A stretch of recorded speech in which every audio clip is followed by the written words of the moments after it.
This video is brought to you by Manscaped.com.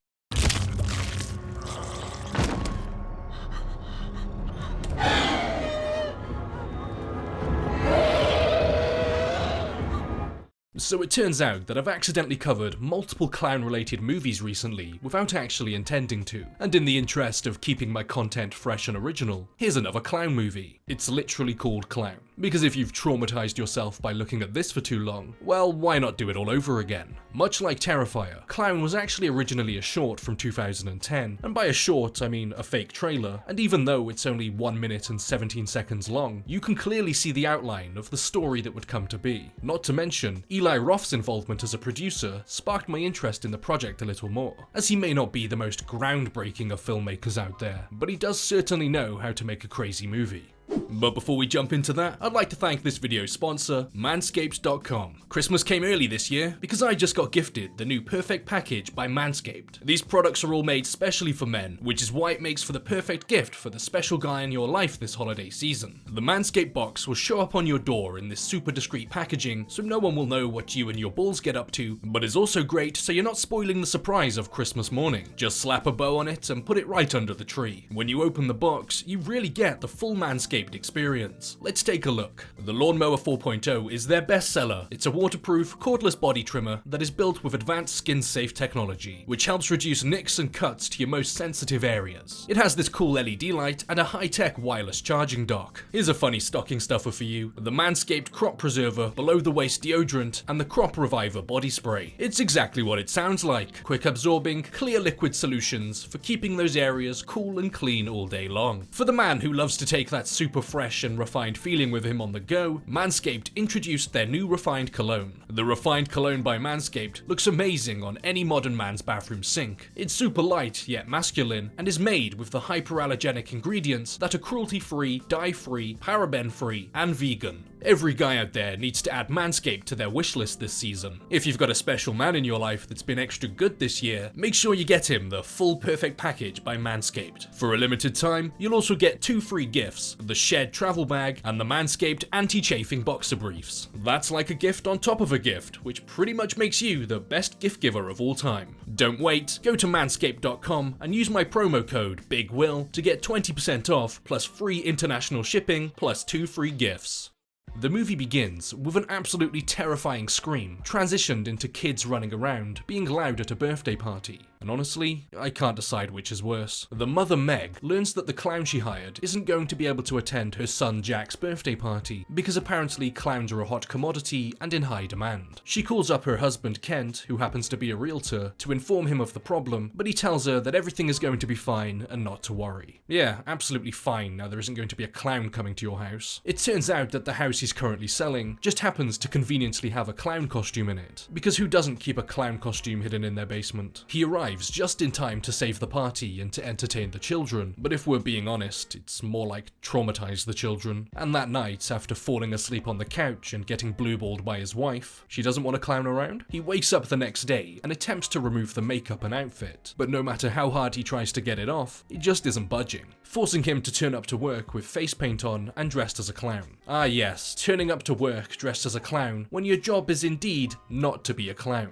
From an onlooker's perspective, the hallmark of a definitely, certainly, very mentally stable man. Everything is fine. He once again tries to remove the costume, this time by taking a knife to the cuffs and in the process accidentally cutting his own wrist. And because he just had such a great time with the hand-powered knife, he makes the incredibly smart decision to take an electrified saw and cut directly next to his neck. I think this guy needs to work on his problem-solving skills, but much like the knife, it does absolutely nothing to the suit and snaps the blade in the process. He returns home to tell his wife what's going on, and she responds by just laughing in his face. Well, he is a clown. She then attempts to help and remove the clown nose with some surgical tools, but in the process, she accidentally tears off the flesh from the end of his nose before the family dog eats up the clown nose. Now Kent's got a permanent red nose. After laughing at her husband and mutilating him, she then discovers that he's no longer wearing a wig, and she believes that he's dyed his hair this color and had it styled into a perm. Maybe he's just really dedicated to being a clown. That night, Ken begins to feel an insatiable hunger, and after eating all of his own son's birthday cake, sake, like the top-notch dad that he is, he completely ransacks the kitchen for food and leaves it for his wife to clean up, like the top-notch husband that he is. The whole looking like a clown thing tends to get in the way of ordinary life if your ordinary life isn't, well, being a clown. So he attempts to dye his hair and apply makeup to cover his dyed hair and makeup before heading into the office to try and find the owner of the house. And after he grabs the files that he went there for, he begins to cough and retch. On his way out of the office, he bumps into this lady and just completely covers her in this kind of vomit bile stuff, before just leaving her there to deal with the problem by herself. He sure knows how to treat a lady. He finds the previous owner of the house, but it just so happens to be that they've passed away. Convenient for the plot, but not so convenient for Kent, so he decides to go to a Halloween costume store to see if he can find someone that can help him. The employee isn't much help with his old slowly turning into a clown, insatiable hunger and puking on women predicament that he's found himself in, although she does show him a list of people who might potentially know more. And as he's looking through the book, he finds someone with the same last name as the deceased homeowner. So he calls the number, and the man gives him the incredibly useful warning to whatever you do not touch the costume.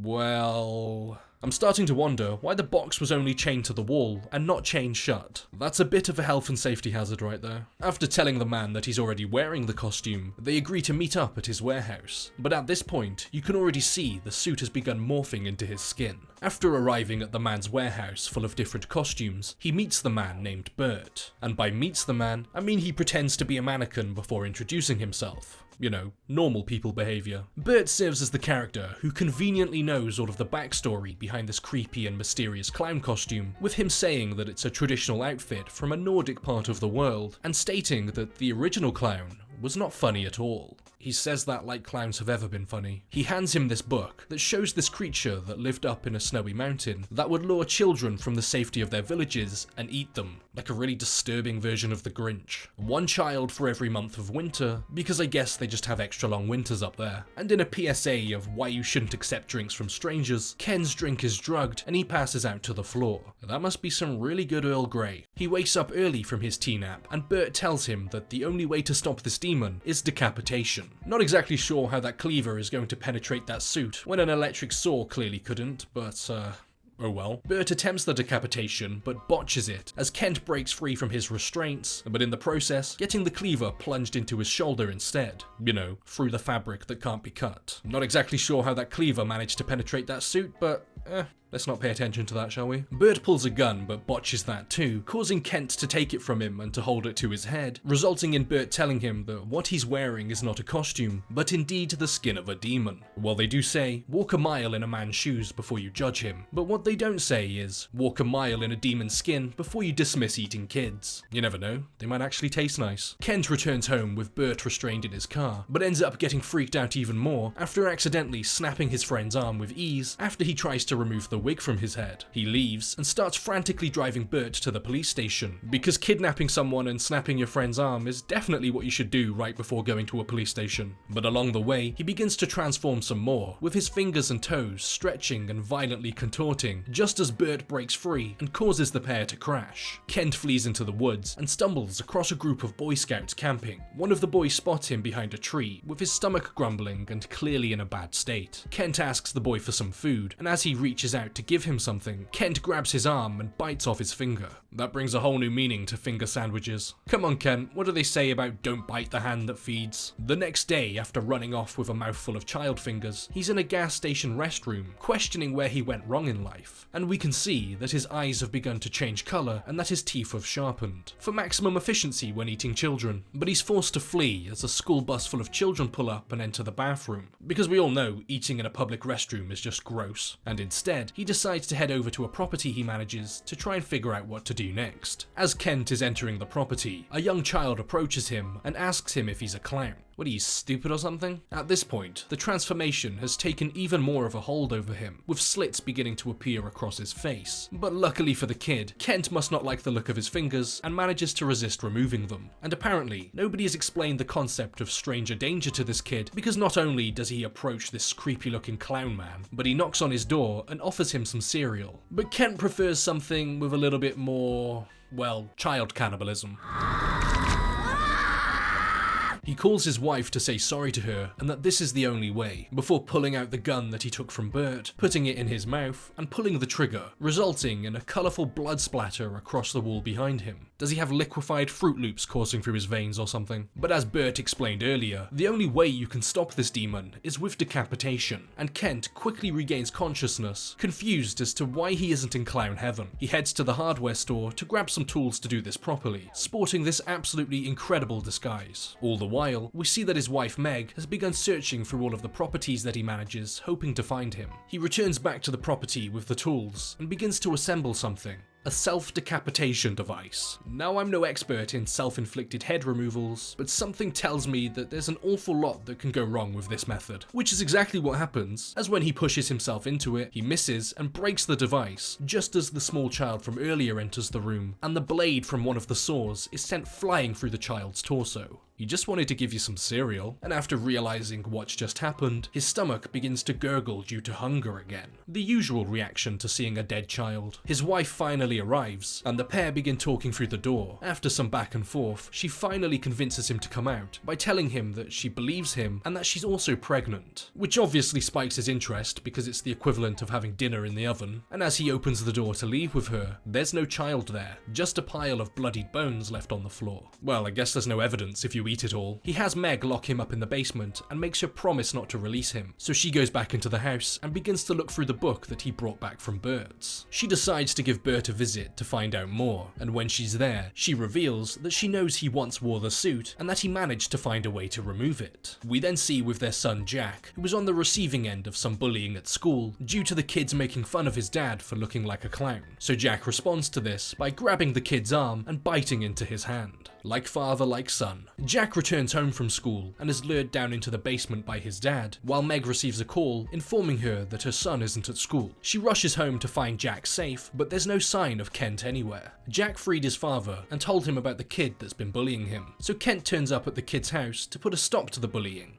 A permanent stop. Meg finds her dog acting aggressive with pure white eyes, probably something to do with eating the clown nose earlier, and as it goes to attack her, Bert appears and slices the dog's head off, right in front of Jack. Well, that's one way to traumatize the kid for life. So with the dog being possessed by this demon, does that mean it's implying that there can be multiple instances of this demon running around? Kent's already morphing into the demon, so is that the same one as the dog? Is it the same demon with the same mind? Or is it just a bunch of different demons waiting for their turn to possess someone? Bert then explains to Meg how the costume ended up here in the first place. He was sent it as part of a package from Iceland, and before he sold it on, he decided to wear it to entertain some terminally ill kids at the hospital his brother worked at. And as he started to eventually transform, his brother promised him that he would cure him, and the next thing he knew, Bert woke up with the curse broken. His brother gave the demon exactly what it wanted: 5 children from the hospital, 1 for every month of winter. Jack tells them where his dad went, and after the pair arrive at the house to find the kid,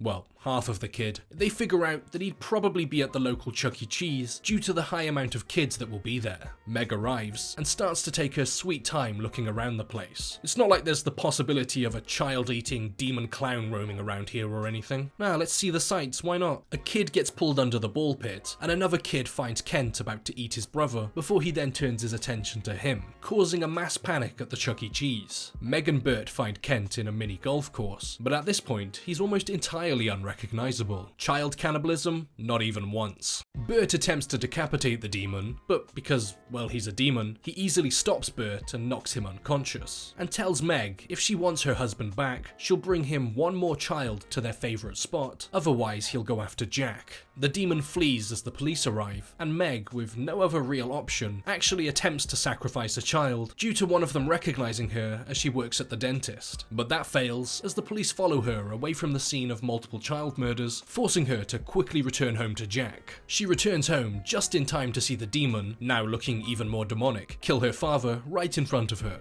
So I guess it just conveniently waited so it could show her? She gets into a fight with the child-eating, father-killing demon and hits him a few times with a sledgehammer, before the demon holds her up against the wall and squeezes its fingers into her pregnant stomach. But that must not count as a full child, as it quickly diverts its attention towards Jack, giving Meg the opportunity to slice open its neck, causing it to retaliate by launching her across the room. The demon finds Jack hiding in a boiler room, but before it can dig in and have its dinner, Meg wraps a chain around its neck and locks it to a boiler. It begins pulling against the chains, causing them to dig into its neck, before Meg hits it over the head with a sledgehammer that somehow causes a decapitation. That's the second decapitation that Jack's seen tonight. All of a sudden, the creature grabs Meg, due to its head still slightly being attached by a piece of flesh, so she grabs the head and tears it from the body, killing both the demon and her husband in the process. And then the movie ends, with us seeing the suit packaged up as evidence, conveniently not telling us how Meg managed to explain the decapitated husband in her basement dressed in a clown suit. That's gonna be an awkward conversation. And that's Clown. It was certainly, well, something. And that something isn't terrible. It's no masterpiece, but it's no disaster either. I did notice that it had a lot of extra fluff in the movie that wasn't really relevant, like the whole being pregnant thing and the whole side plot of Meg's dad not really liking Kent. It could have just cut out all of that extra stuff and focused hard on what it wanted to be, in the process reducing the runtime and probably making for a more entertaining film. But either way, it fits into that nice spot of horror B-movies with the right amount of blood, guts, and whatever the hell is going on. And honestly, I'm a sucker for that type of movie, and I think I always will be. Before we wrap things up, I'd like to give a big shout out to my patrons. Thank you to Dom, Bort, Hunters263, Rebecca Pitts, Total Drama Rebooted, A Dandy in Space, Martin Brannan, Natasha Twyman, Rin and Whiskey, Jarrett C. Bees, Nicholas, Pascal Mathis, at X.Factors, Alex X. Jackson, Fighting the Pirates, Tajvir Sandhu, Victor Kartalov, Richard McGowan III, Kyle York, Eddie Shivink, Macy J, Reese Harford, Horatio, Toby, Jamie Thompson, and Raimi Patterson. You guys know the whole spiel by now. Your contributions towards the channel are incredibly inspiring. With YouTube being the way it is with monetization, there's no guarantee that I'll ever make any ad revenue from these videos, and it's not always possible to get a sponsor for a video. So the fact I've got people constantly backing me up and believing in my channel just to give me that safety net, it really is appreciated. The channel's also got a Discord server, so if you'd like to discuss this movie or other movies in general with like-minded people, you've now got a place where you can come together and do just that. And also, that's the perfect place to leave me a recommendation for the series. So once again, thank you so much to my patrons, and thank you to everyone else for watching.